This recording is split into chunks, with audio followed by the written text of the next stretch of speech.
ये चल इसका डेटा तो नहीं खत्म हो गया है। डेटा तो नहीं खत्म हो गया इसको खोलना, डेटा तो नहीं खत्म होना चाहिए, इसको निकाल दो।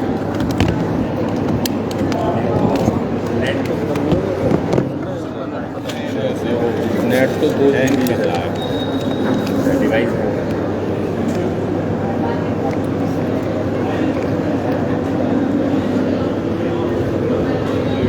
तो सिद्धार्थ क्या कहते हैं? सिद्धार्थ कहते हैं कि मैंने बहुत छोटी सी समस्या के लिए गृह त्याग किया था, लेकिन आज मेरी समस्या ने बहुत बड़ा रूप ले लिया है, बहुत बड़ा रूप ले लिया है। और जब तक मैं इसको देखूंगा, जब तक मैं इसका समाधान नहीं खोज लेता, तब तक मेरा घर वापस जाना संभव नहीं है, मैं नहीं जाऊंगा। वो अपने गुरुजनों से पूछते हैं कि एक व्यक्ति दूसरे व्यक्ति का शोषण करता है, एक व्यक्ति को सम्मानित किया जाता है, एक व्यक्ति को अपमानित किया जाता है, इसका कारण क्या है? तो सिद्धार्थ को बताया जाता है कि ये सब जो कुछ किया है ये ईश्वर ने किया, ये ईश्वर की व्यवस्था है। तो बुद्ध के मन में प्रश्न उत्पन्न होता है, सिद्धार्थ के मन में, कि मुझे ईश्वर से मिलना चाहिए और मेरा ईश्वर से प्रश्न रहेगा कि एक और ये कहा जाता है कि सबको आपने ही पैदा किया है, तो फिर जब सबको आपने ही पैदा किया है तो आप अनजस्टिस क्यों करते हो, अन्याय क्यों करते हो? ये प्रश्न की खोज करने के लिए उनको कहा जाता है कि ये गुरु हैं। वो उन गुरु के पास जाते हैं, मैं शॉर्ट कर रहा हूँ बात को। वो उनको गुरु विपश्यना बताते हैं, मेडिटेशन बताते हैं, साधना बताते हैं, जल समाधि बताते हैं। जितना वो बताते हैं, सिद्धार्थ पूरे मनोयोग से उसको करते हैं, और करने के बाद जब समाप्त हो जाता है तो गुरुजी उनको बोलते हैं कि सिद्धार्थ, जितना हम जानते थे उतना हमने आपको बता दिया, इससे आगे तो हमको भी पता नहीं है। फिर वो दूसरे गुरु पे जाते हैं, तीसरे गुरु पे जाते हैं, चौथे गुरु पे जाते हैं, 5वें गुरु पे जाते हैं, 8 गुरुओं पे जाते हैं।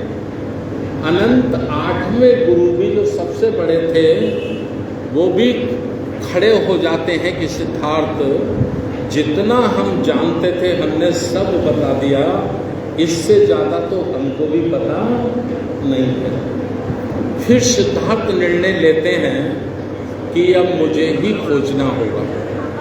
तो वो तपस्या करते हैं, जैसा आपको बताया जाता है कि 6 वर्ष तक उन्होंने बहुत बड़ी कठोर तपस्या की, उनका शरीर जर्जर हो गया। एक घटना होती है, सुजाता की खीर खा लेते हैं, खीर खाने के बाद उनमें थोड़ा सा उनके ब्लड का संचालन होता है और उन्हें ये बोली आती है, ये उनको समझ में आता है कि भूखे मरकर किसी समस्या का समाधान नहीं किया जा सकता, ये ठीक नहीं है। तो वो लगभग 50 दिन का भोजन लेकर बुद्ध गया में पीपल के वृक्ष के नीचे बैठते हैं खोज करने के लिए।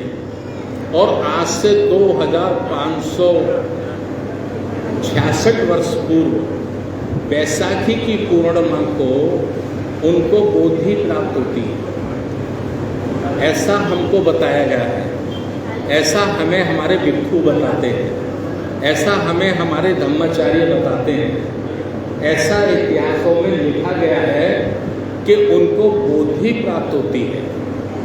लेकिन सवाल ये खड़ा होता है कि उनको क्या बोधि प्राप्त होती है, ये हमारे भारत की जनता को आज तक ठीक से नहीं पता है। बुद्ध को क्या बोधि प्राप्त हुई, बुद्ध को क्या ज्ञान प्राप्त हुआ, ये भारत के 140 करोड़ लोगों में से 139 करोड़ लोग आज भी नहीं जानते कि बुद्ध को बुद्धि क्या प्राप्त हुई। यह हमारी बड़ी समस्या है। इस समस्या के प्रति मैं इसलिए आपका ध्यान आकर्षित कराना चाहता हूँ कि जब तक हम ये जानेंगे नहीं तब तक शायद हम इसका इलाज नहीं कर पाएंगे। बुद्ध को क्या बोधि प्राप्त होती है, मैं अपनी भाषा में बताता हूँ, अपने शब्दों में बताता हूँ। बुद्ध को बोधि प्राप्त होती है कि संसार में ईश्वर नाम की कोई चीज नहीं है। संसार में ईश्वर नाम की कोई चीज नहीं है। मुट्ठी भर चंट चालाक लोगों ने ईश्वर का भूत खड़ा करके मेहनत कश ईमानदार समाज का शोषण किया है। ये बुद्ध को बोधि प्राप्त होती है और इसे अपनी भाषा में वो कहते हैं, जो उन्होंने अपने संबोधन में कहा है। उन्होंने कहा है दुख है, दुख का कारण है, कारण का निवारण है, निवारण का मार्ग है। तो दुख क्या है? दुख है अविद्या, अज्ञान। और अविद्या और अज्ञान के कारण ही मनुष्य और मानव अंधविश्वास में डूबा है। वो स्वयं को और स्वयं की शक्तियों को नहीं पहचानता है। वो बाहर की दुनिया में जन्म से लेकर मृत्यु तक वो बाहर की दुनिया में भटका घूमता है और मृत्यु होकर खत्म हो जाता है। ये बड़ा काम है। बुद्ध ऐसा सोचते हैं कि ये बहुत बड़ा काम है। जिन्होंने ये अविद्या पैदा की है, जिन्होंने अज्ञानता पैदा की है, जिन्होंने अंधविश्वास का ईश्वर का निर्माण किया है, ये बहुत बुद्धिमान लोग हैं। ये कोई मामूली लोग नहीं हैं, ऐसा बुद्ध सोचते हैं। और बहुत चालाक लोग हैं। चालाक लोग होते, बुद्धिमान होते तो भी बड़ी समस्या नहीं थी। बड़ी समस्या है कि बहुत बेईमान भी है। तो ऐसे लोगों से मानव जाति को उनके चक्रव्यूह से, उनके षड्यंत्र से कैसे निकाला जाए, ये एक व्यक्ति के बस का काम नहीं है, ऐसा बुद्ध सोचते हैं। तो क्या करते हैं वो? बुद्ध सोचते हैं कि मुझे मेरे जैसे लोग तैयार करने चाहिए, मुझे मेरे जैसे लोग तैयार करने चाहिए और उनका एक संघ बनाना चाहिए। इस सोच के लिए वो भिक्षु संघ का निर्माण करते हैं। भिक्षु संघ का निर्माण करते हैं और उसका मानक रखते हैं कि अगर बहुत बेईमान किस्म के लोगों से संघर्ष है और वो बुद्धिमान भी हैं, ज्ञानी हैं, पढ़े लिखे हैं, तो हमें भी ज्ञानवान लोगों का एक समूह बनाना चाहिए। ज्ञानवान होंगे, केवल इससे ही काम चल जाएगा ये संभव नहीं है। ज्ञान के साथ धैर्यवान होने चाहिए, धैर्यवान के साथ चरित्रवान होना चाहिए और चरित्रवान के साथ साथ उनको त्यागी होना चाहिए।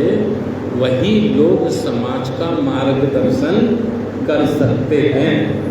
उन्हीं की शिक्षाओं को समाज स्वीकार कर सकता है, ऐसा सोच के बुद्ध भिक्षु संघ बनाते हैं।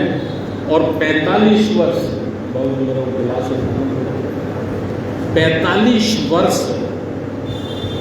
वो पैदल घूम घूम के मानवता को पुनः जीवित करते हैं। अब हमें समझना ये है कि बुद्ध का आंदोलन क्या है। बुद्ध के 500 वर्ष बाद भिक्षु संघ में कुछ मिलावट हो गई। मिलावट क्या हो गई कि जो धम्म के विरोधी लोग थे वही लोग चीवर पहन कर भिक्षु संघ में सम्मिलित हो गए, और भिक्षु संघ में सम्मिलित हो गए तो उन्होंने भिक्षु संघ की दिशा को बदला। दिशा को बदला, क्या दिशा को बदला? उन्होंने बुद्ध की क्रांति को आध्यात्मिक क्रांति बना दिया। आध्यात्मिक माने पूजा पाठ की क्रांति बना दिया। बुद्ध का 45 वर्ष का उनके जीवन का यदि आप संघर्ष करते हैं, उसके लिए एक धार्मिक ग्रंथ हमारे मसीहा बाबा साहब डॉक्टर अंबेडकर ने लिखा है, उसका नाम है बुद्ध और उनका धम्म। यदि हम उसको पढ़ते हैं तो हम इस नतीजे पर पहुंचते हैं कि बुद्ध की जो क्रांति थी वो आध्यात्मिक नहीं थी, वो पूजा पाठ की नहीं थी, तो क्या थी? समता, स्वतंत्रता, बंधुता, न्याय पर आधारित भाईचारा बनाकर समाज का निर्माण करना, ये बुद्ध का धम्म है। यही बुद्ध की क्रांति है, और इसका प्रतिफल आता है। इसका क्या प्रतिफल प्राप्त होता है? जिस एक बड़े समाज को शूद्र घोषित किया गया था, जिसे शिक्षा, दीक्षा, राज, सत्ता, अस्त्र, शस्त्र सबसे वंचित किया गया था, वह समाज का एक व्यक्ति पुण्य चक्रवर्ती सम्राट बनता है, और उसका नाम होता है पद्मानंद, और वो नाई समाज से होता है। फिर उनका भतीजा चंद्रगुप्त मौर्य बनता है। चंद्रगुप्त मौर्य के बाद बिंदुसार आते हैं, बिंदुसार के बाद अशोक आते हैं, और अशोक जब बुद्ध धम्म की दीक्षा ग्रहण कर लेते हैं तो वो धम्म की पताका संपूर्ण जम्मू द्वीप में उसको प्रकाशित करते हैं। ये बुद्ध की क्रांति थी, जिस क्रांति ने पुनः असमानता को खत्म किया और समानता को कायम किया। यही बुद्ध का धम्म है, ये हमें समझना चाहिए। आगे मैं इसकी बात जो बताना चाहता हूं, बुद्ध की क्रांति के बाद एक प्रतिक्रांति शुरू होती है। प्रतिक्रांति, बाबा साहब डॉक्टर अंबेडकर जी ने भी एक किताब लिखी है, क्रांति की प्रतिक्रांति। हम अगर उसे पढ़ेंगे तो ठीक ठीक बात हमारी समझ में आ जाएगी। मैं ये बातें इसलिए कह रहा हूं कि मैं कांशीराम साहब का शिष्य हूं, और कांशीराम साहब कहते थे कि जिस समाज को दोस्त और दुश्मन की पहचान नहीं होती है, वह समाज कभी शासक समाज नहीं बन सकता।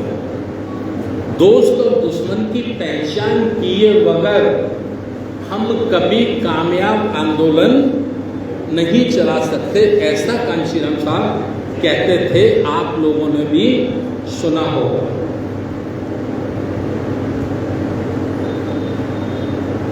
लंबे समय तक मौर्य शासन काल होता है, जिसे कहा जाता है ना कि हमारा देश विश्व गुरु था। लोग ये बोलते कि हमारा देश विश्व गुरु था, लेकिन ये नहीं बताते कि ये विश्व गुरु कब था। जब हम इसका अध्ययन करते हैं तो हम इस निष्कर्ष पर पहुंचते हैं कि जब मौर्यों का शासनकाल था, बौद्धों का शासन था, तभी ही भारत विश्व गुरु था। लंबी कथा है, वो मैं सुनाऊंगा तो और टाइम लगेगा। दूध और दही की गंगा बहती थी, भारत सोने की चिड़िया था। वो कब था? वो उसी वक्त था जब बौद्ध की शिक्षा, बुद्ध की शिक्षा को मानकर राजा राज किया करते थे, जिसे मौर्य शासनकाल कहा गया है इतिहास में। लेकिन एक बड़ी दुख भरी घटना होती है, भयंकर घटना होती है, और वो घटना होती है हमारे मौर्य शासन काल के अंतिम सम्राट वीरदत्त की हत्या।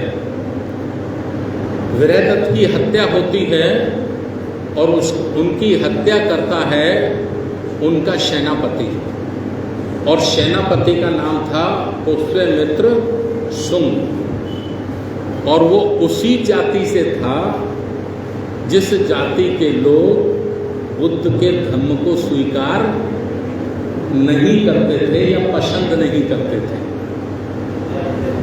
उनकी हत्या होती है, शासन अपने हाथ में ले लिया जाता है। लेकिन मैं आपको बताना चाहता हूं कि वो समय था कि ऐसा होता था। एक कोई राजा, ज्यादा बड़ा राजा ताकतवर होकर वो दूसरे राजा का कत्ल कर देता था या उसको बंदी बना लेता था और उसके राज्य पे कब्जा कर लेता था। ये राजाओं के दौर की एक कथा है। लेकिन राजा बदल जाया करते थे, प्रजा के ऊपर कोई प्रभाव नहीं पड़ता था, प्रजा यथावश अपना जीवन यापन करती थी। लेकिन पुष्यमित्र शुंग की क्रांति को इतिहासकारों ने ये रूप दिया कि ये भी एक राजनीतिक क्रांति थी, अर्थात ये सत्ता के लिए की गई क्रांति थी। बाबा साहब डॉक्टर अंबेडकर जी ने क्रांति के प्रति क्रांति में ये प्रमाणित किया है कि ये क्रांति राज सत्ता के लिए की गई क्रांति नहीं थी। तो ये काय के लिए की गई क्रांति थी? ये श्रमण संस्कृति को समाप्त करके पुनः ब्राह्मण संस्कृति का निर्माण करने के लिए, उसे स्थापित करने के लिए एक क्रांति की गई थी। ये राजा बनने के लिए, राजपाट लेने के लिए पुष्यमित्र शुंग ने वीरदत्त की हत्या नहीं की थी, बल्कि जो श्रमण संस्कृति थी उस संस्कृति को खत्म करने के लिए, समूल रूप से उसका विनाश करने के लिए उन्होंने वीरदत्त की हत्या की और शासन अपने हाथ में लिया। सबूत क्या है? इसका सबूत ये है कि उन्होंने जब पाटलिपुत्र को छोड़ा और उस समय साकेत नगरी होती थी अयोध्या को आके उन्होंने अपनी राजधानी बनाया, और वहाँ बनाकर उन्होंने सबसे पहला निर्णय लिया, पहला आदेश जारी किया कि मुझे एक भिक्षु का सर कत्ल करने में करके जो देगा उसको मैं 100 सोने के दिनार इनाम दूंगा। ये साबित करता है कि ये क्रांति राजनीतिक क्रांति नहीं थी, ये सांस्कृतिक क्रांति थी। चूंकि उस समय जो धर्म का संचालन होता था, धर्म जो समाज तक दिया जाता था या राजाओं को जो धर्म दिया जाता था, उसका एक ही माध्यम था और वह माध्यम था भिक्षु संघ, भिक्षुओं का संघ। भिक्षु देते थे तो उन्होंने भिक्षुओं का ही कत्ल करना शुरू किया कि जब इनके धर्म गुरु ही नहीं रहेंगे तो इनके धर्म को और इनकी संस्कृति को बड़े आसानी से समाप्त किया जा सकता है। ये बहुत सारे भिक्षु कत्ल हो गए, बहुत सारे भिक्षु पलायन कर गए। जो पलायन कर गए, जापान चले गए, श्रीलंका चले गए, बर्मा चले गए, थाईलैंड चले गए, चाइना चले गए। उन्होंने वहाँ जाकर बुद्ध की शिक्षाओं का प्रचार प्रसार किया और भारत में पिराए हमारी संस्कृति को समाप्त कर दिया गया और हमें पुनः पहले की तरह ही गुलाम और लाचार बना लिया गया। जबकि पहले कुछ सॉफ्ट कॉर्नर था, तो उन्होंने ये ऐसा सोचा कि पहले जो सॉफ्ट कॉर्नर था, वो सॉफ्ट कॉर्नर की वजह से बुद्ध को सफलता मिल गई, इसलिए हम धाराशायी हो गए। तो अब हमें कड़े कानून बनाने होंगे तो उनके महाराज मनु ने फिर लिखित में सख्त कानून बनाए, बहुत कड़े कानून बनाए, और कानूनी नहीं बनाए बल्कि उनका बड़ी ताकत के साथ पालन किया।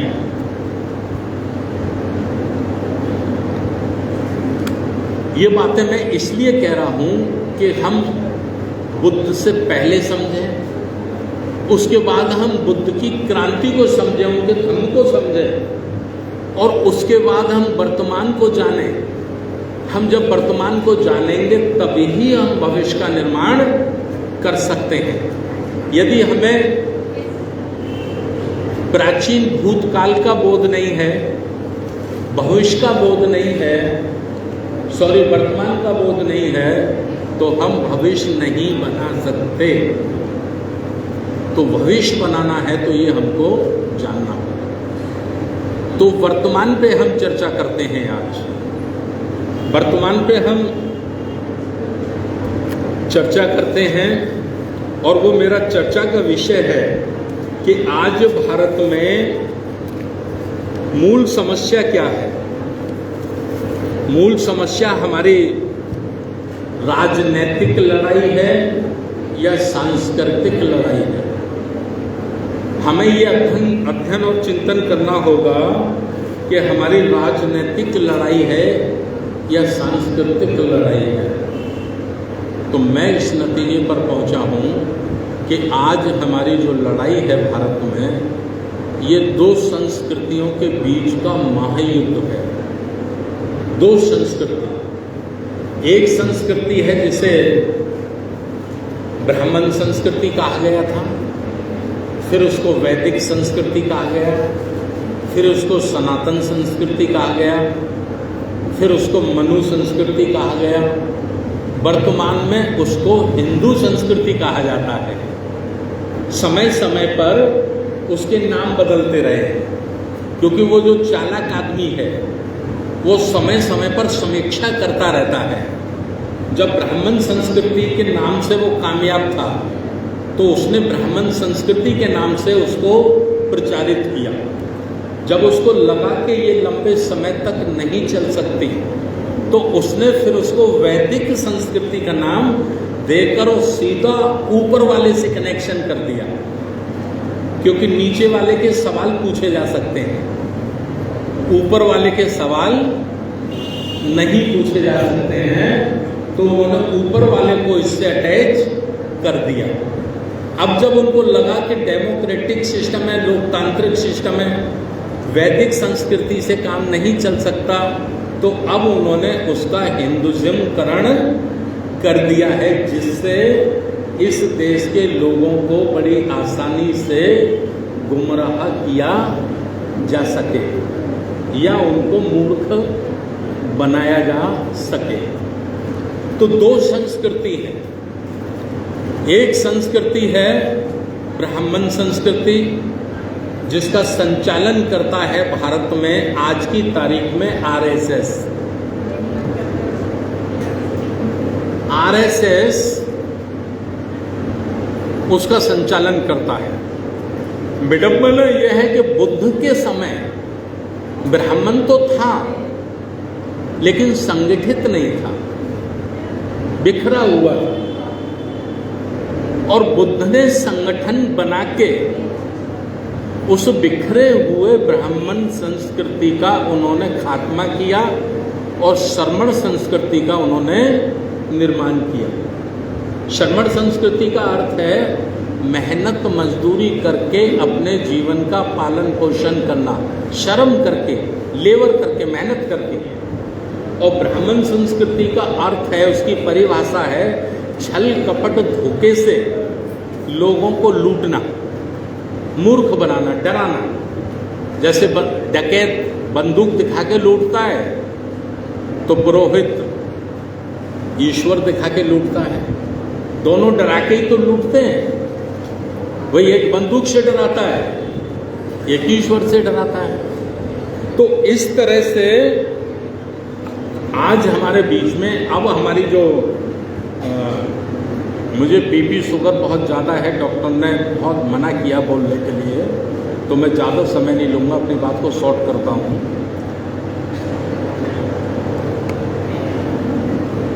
अब हमें ये देखना है कि जो ब्राह्मणवादी व्यवस्था के पोषक लोग हैं, उनके पास ताकत क्या है, शक्तियां क्या हैं, ये हमें अध्ययन और चिंतन करना चाहिए। कम से कम कोई करे या ना करे, लेकिन बाबा साहब के बेटों को जरूर करना चाहिए। मेरा ऐसा मानना है कि बाबा साहब की औलादों को तो जरूर करना चाहिए, क्योंकि सीधा सीधा संघर्ष उन्हीं से है, दूसरों से नहीं है। तो उनके पास क्या शक्ति है? सबसे पहली शक्ति है, उनके पास एक संगठन है कैडर देश का, जिसका नाम आरएसएस है। आरएसएस के पास क्या शक्ति है?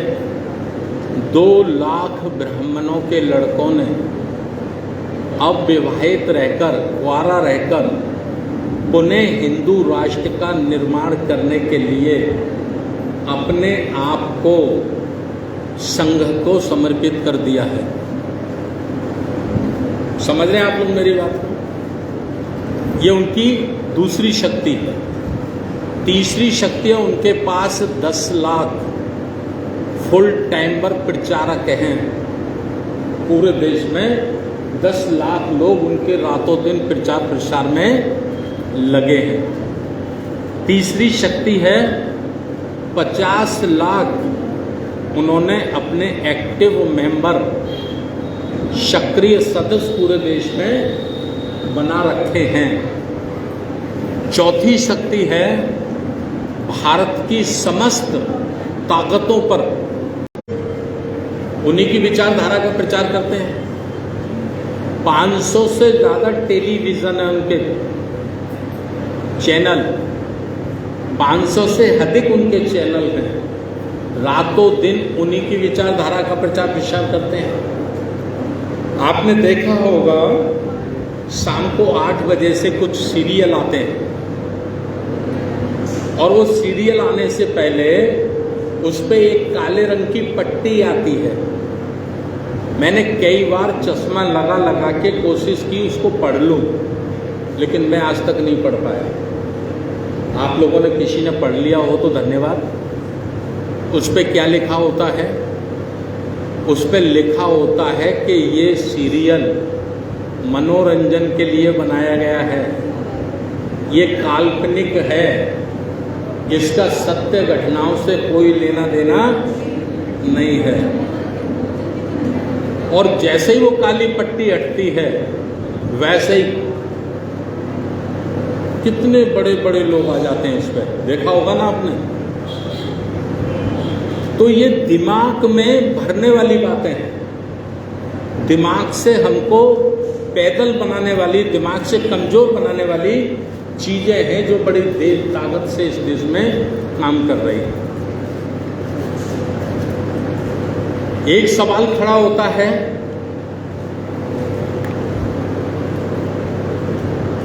कि हमें क्या करना चाहिए। हम बाबा साहब डॉक्टर अंबेडकर को मानने वाले लोग, फूले साहू को मानने वाले लोग, संत रविदास, संत कबीर को मानने वाले लोग, हमें क्या करना चाहिए? आज हमारे सामने क्या समस्या है? हमारे सामने हम कुछ नया हासिल कर लें, हम कुछ नया प्राप्त कर लें, ये समस्या हमारे सामने नहीं है। तो हमारे सामने एक बड़ी चुनौती है, और वो बड़ी चुनौती क्या है? वो बड़ी चुनौती है कि जो हमारे महापुरुषों के संघर्ष के कारण जो अधिकार हमको मिल गए हैं, क्या हम उनको बचा सकते हैं अथवा नहीं बचा सकते हैं? जो संविधान ने हमको अधिकार दिए हैं, क्या उन अधिकारों की रक्षा हम कर सकते हैं अथवा नहीं कर सकते हैं? क्या जो कोट पैंट टाई लगाकर हम स्वाभिमान का जीवन जी रहे हैं, क्या आने वाले हमारे नाती पोती भी स्वाभिमान का जीवन जी पाएंगे?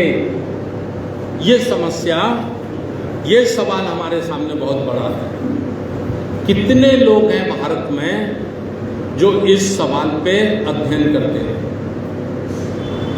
कितने लोग हैं जो चिंतन करने के बाद इसका निवारण खोजते हैं, इसका समाधान खोजते हैं?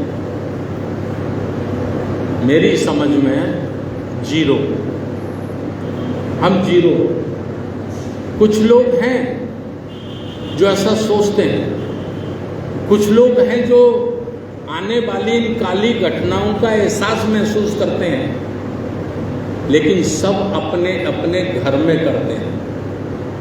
घर से निकलना कोई नहीं चाहता। अभी हमने प्रत्येक दिन कार्यक्रम लगा रखे हैं पूरे देश भर में।